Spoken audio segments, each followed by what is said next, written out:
নজর রাখবো পরবর্তী সংবাদে। রাজ্য জুড়ে প্রত্যেক দিনই যান দুর্ঘটনা ঘটছে এবং কখনো কখনো অভিযোগ উঠে আসে যে দ্রুত গতির ফলে যান দুর্ঘটনা ঘটছে লাগাতার। কিন্তু আদৌ কি শুধুমাত্রই দ্রুত গতি, নাকি সেখানে ট্রাফিক ব্যবস্থারও কোথাও গিয়ে গাফিলতি রয়েছে, কোথাও গিয়ে ব্যর্থতা রয়েছে, যার কারণে আজকে এই যান দুর্ঘটনা ঘটছে নিত্যদিন? একেবারে এমনই অভিযোগ উঠে আসছে এই মুহূর্তে তেলিয়ামুড়া থেকে, বিশেষ করে ট্রাফিক ব্যবস্থার দুর্বলতার কারণে এমনই অভিযোগ। এবং প্রতিনিয়তই যান দুর্ঘটনা ঘটছে, ছোট বড় ধরনের দুর্ঘটনা সীমাহীনভাবে বৃদ্ধি পাচ্ছে অবশ্য তেলিয়ামুড়া থানাধীন বিভিন্ন এলাকায়।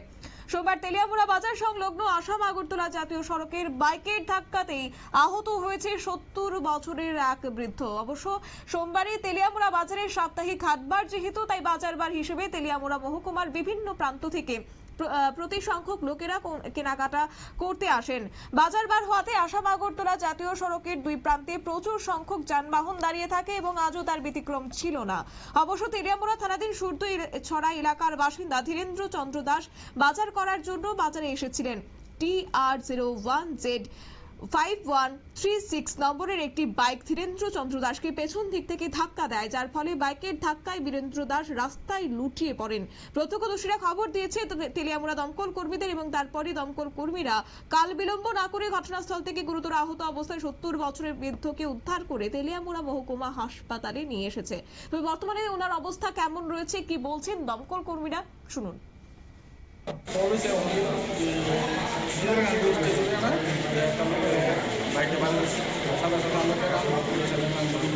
বয়স্ক লোক রাস্তার মধ্যে করে দিয়েছে, সাথে সাথে নিয়ে রেস্ট করে তেলিয়ামুড়া হসপিটালে নিয়ে এসেছে। নাম কি? নাম হলো ধীরেন্দ্র চন্দ্র দাস। কোনালে বাড়ি? বাড়ি সূত্রধরা।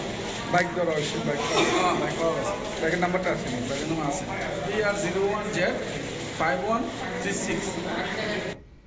আপনারা শুনলেন দমকল কর্মীদের বক্তব্য। অবশ্য বর্তমানে ওনার চিকিৎসা চলছে তেলিয়ামুড়া মহকুমা হাসপাতালে। এদিকে পুলিশ ঘাতক বাইকটিকে আটক করে তাদের হেফাজতে নিয়ে গেছে। অন্যদিকে এই ধরনের ঘটনা বা চিত্র প্রত্যেক দিনই কিন্তু উঠে আসলেও তেলিয়ামুড়া ট্রাফিক পুলিশ তেমন কোনো ব্যবস্থা গ্রহণ করতে দেখা যায়নি বলে একাংশ শুভবুদ্ধি তথ্যবিজ্ঞ মহলের অভিমত। একাংশ জনগণের আরো অভিযোগ, ট্রাফিক পুলিশ নিজেদের যথাযোগ্যভাবে কর্তব্য পালন না করাতে প্রতিনিয়ত যান দুর্ঘটনা ঘটে চলেছে। তবে প্রশ্ন উঠতে শুরু করেছে যে তেলিয়ামুড়া ট্রাফিক পুলিশ নিজেদের কর্তব্য পালন করবে, এবং যদি করতো তাহলে হয়তোবা এই যান দুর্ঘটনার সংখ্যাটা কমে যেত।